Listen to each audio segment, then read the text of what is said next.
Greetings to all of you, my students. Okay, we are back again with geography. Okay, first of all, before we get into the content of today, of today's lesson, I just want to emphasize the following. What I want you to do, I want you to stay calm, keep quiet.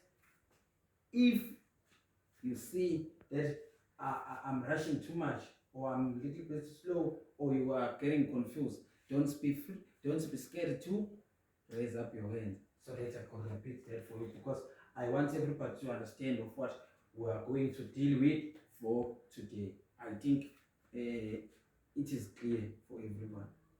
Okay, let's move on.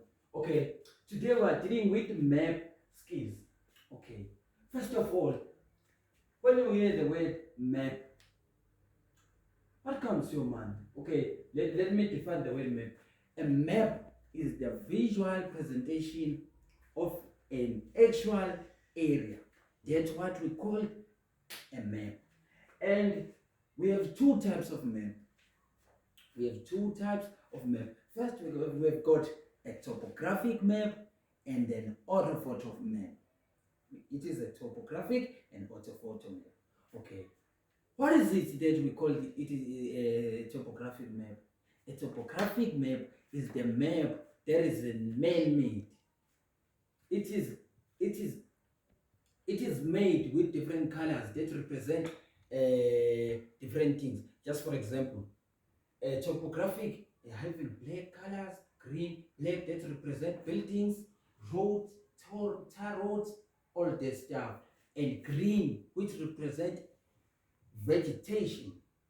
Then we've got blue, which represent water, the water source on our map. That's what we call that how topographic, that are features of a topographic, that are features for a topographic map. Then we move to orthophoto. An orthophoto map is made from aerial photograph. Those aerial photographs are taken using an aeroplane.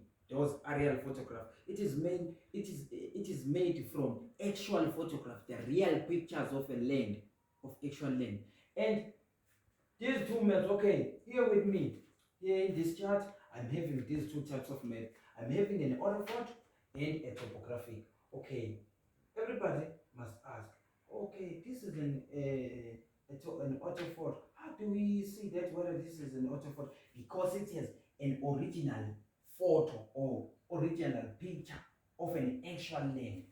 And the scale of the orthophoto is 1 centimeter is to 10,000 centimeters, of which it means 1 centimeter on the map represents 10,000 centimeters on actual land. Then let's move on to topographic map. This is how we see a topographic map, but this one it just represents vegetation. You may see that there are a lot of green. This one that I'm having for today, it's just showing us vegetation.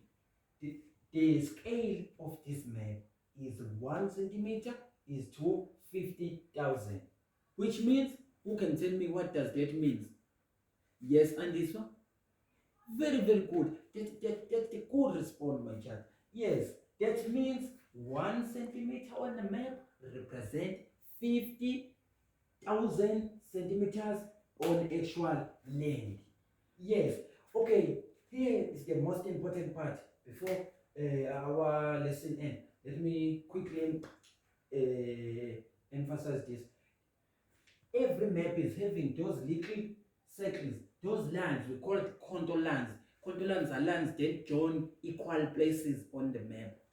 If they are close together, which means the value is high, it is steep, we call that as steep. When they are far apart, there is a gentle slope of which the land is flat. Okay, before we end our today's session, is there any question you want to ask? Okay, it seems that everybody understands our today's lesson. Okay, that's all for today.